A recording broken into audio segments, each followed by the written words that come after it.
so to speak, AI specialist, as I wrote my habilitation thesis about the control problem of artificial intelligence.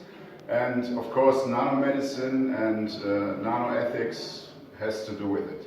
So I want to talk today about nanoethics, specific societal issues that arise when we get in touch with certain techniques. So I don't know how much you know about nanotechnique or nanotechnology, but there are certain concepts that will disrupt what we know now about healthcare. One particular thing is that a concept about global health care distribution or equivalency. So when we want to create more equality, we have to provide access to healthcare to everyone, not only to the first world, but especially to the third world countries. And one of my colleagues, I wrote a chapter for his upcoming book about nanomedicine, Frank Böhm. He's resided in Vancouver. He forces this endeavor. It's his vision that we in 10 or 20 years maybe, that we can provide healthcare for everyone. So this sounds like a big chance, a historic chance to increase healthcare and to establish access to healthcare for everyone. But it's also a danger when we do it wrong that equality decreases, that we create more inequality. How come? Any idea how this could be? It could be by this that we need time. Even in the optimum case, we would take 10 to 30 years. It's Frank Böhm's vision to guarantee everyone on the planet equal healthcare through nanomedicine. We're talking about nanobots that can restructure cells. We have molecular nanomedicine envisioned, so this would be a big disruption for pharmacy as well. Pharmacy won't like the changes that are coming. This is obvious, but there are also possibilities that pharmacy can survive this disruption by adjusting, not by sticking to its core business model, of course, because most of pharmacy will be obsolete then, but to bound forces with the nanomedicine industry and to help distribute this kind of medicine. This would be more or less the only way classical pharmacy would be able to survive in a change environment like this. But the issue is, the ethical issue is, chances are that we don't have access to healthcare for all people, but on the other hand, we will have the first people that extend their lifespans to 200, 300, 500 years. That sounds like science fiction, but the changes are already coming, and they promise to be disruptive. So if we don't make it in time, then we will have a greater inequality.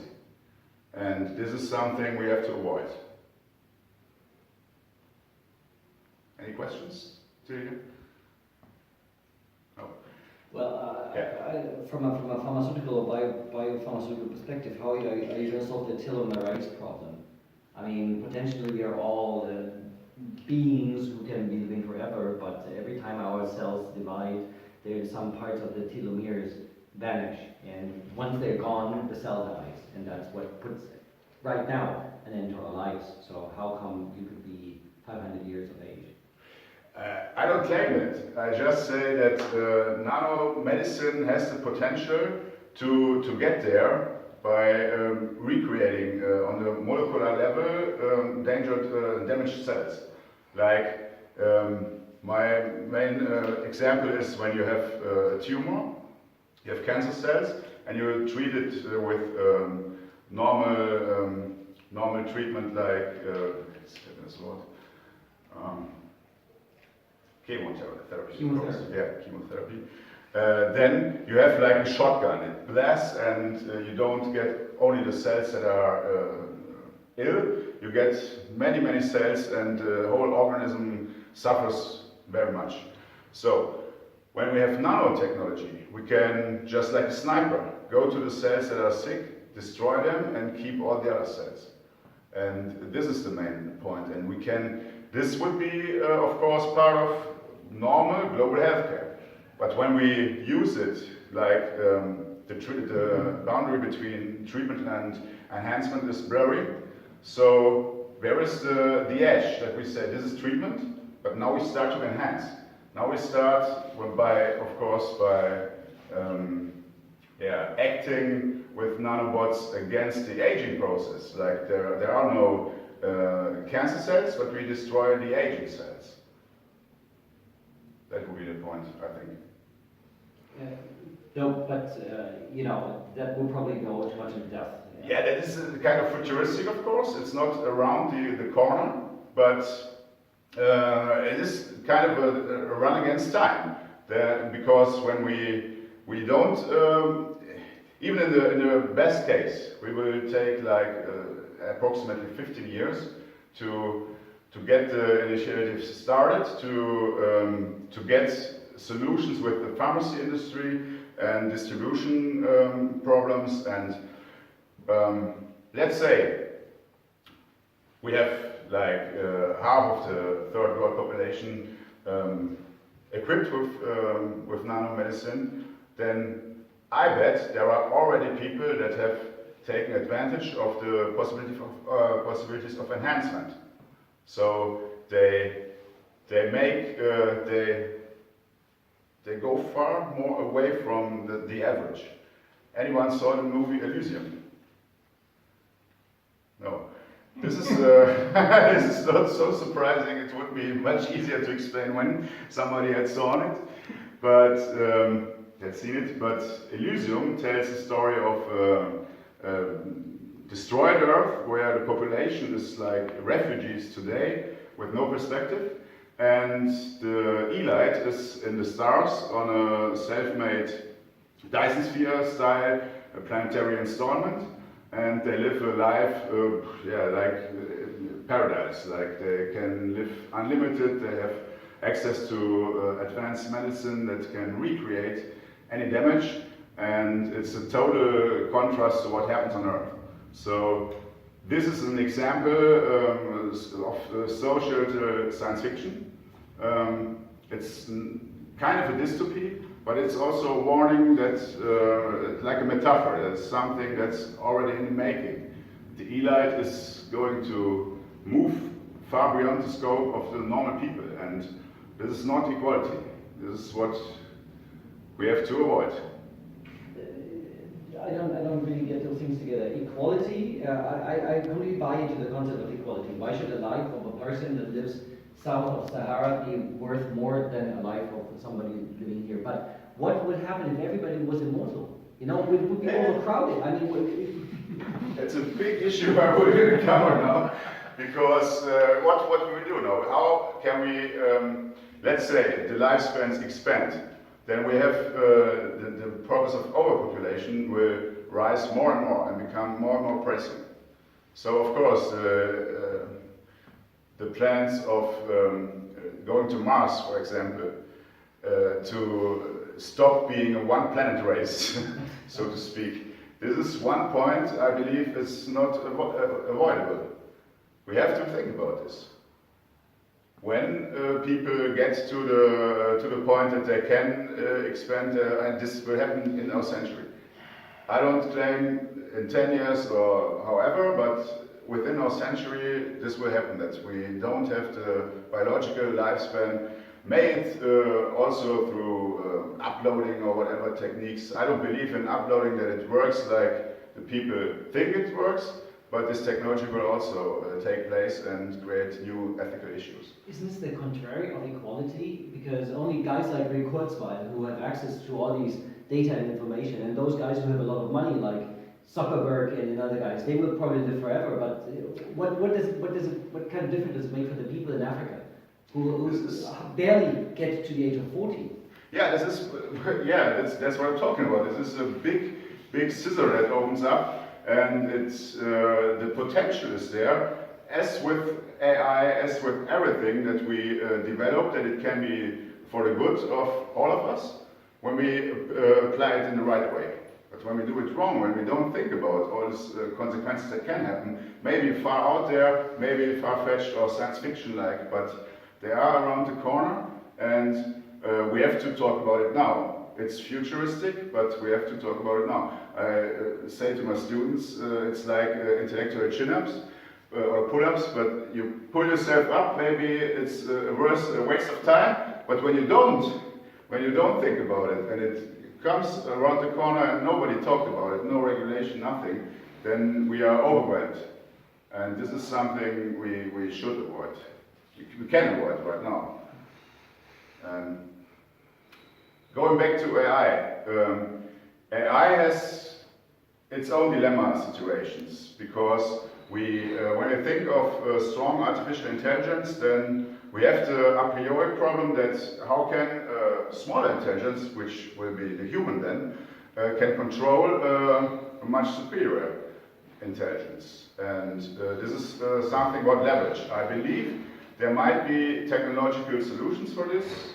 I don't believe that it will be completely without the use of other forms of AI. So we depend on AI to solve the control problem, I would assume. And I come up with this because the nanosphere poses its own control problems. And they are equally pressing. Because when we talk about molecular nanotechnology, we talk about subatomic pieces. It's 10,000 of one bacterium. This is the size we talk about. And of course, it's hard to control. And of course, we have to rely on artificial intelligence to keep control on it, over it. And one big ethical point is not so technological. I believe, as I said, this is solvable in principle. But it's the human nature that comes in between.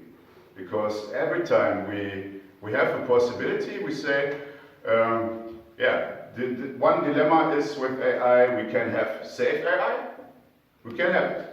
But we have to cut something off.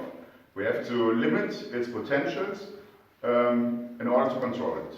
If you just say, no, I'm not done with what we have now, may it however advanced, then we can't control it.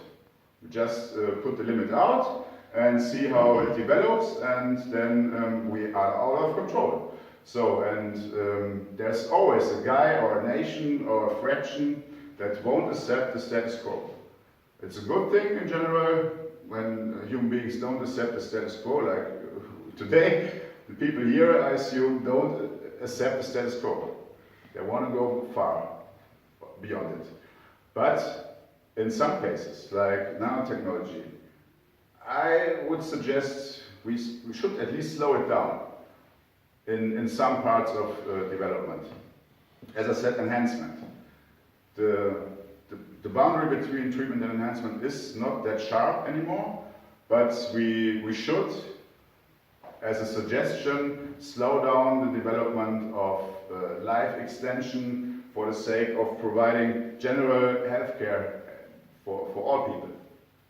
If we have this achieved, then of course we can think about life extensions and make use of it and try to establish it.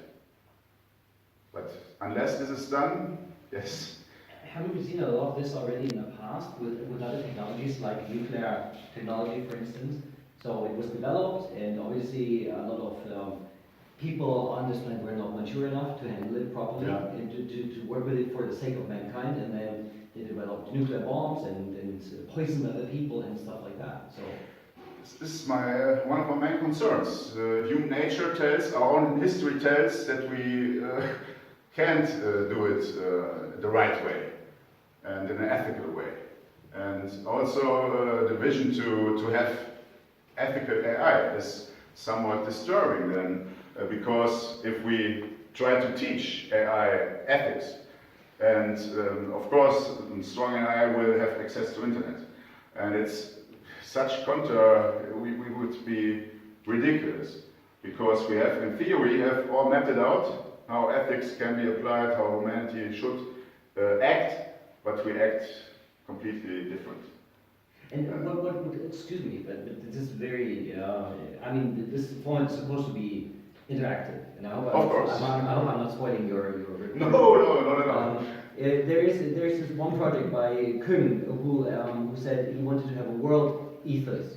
So he brought people together from Judaism, from Islam, from all religions he could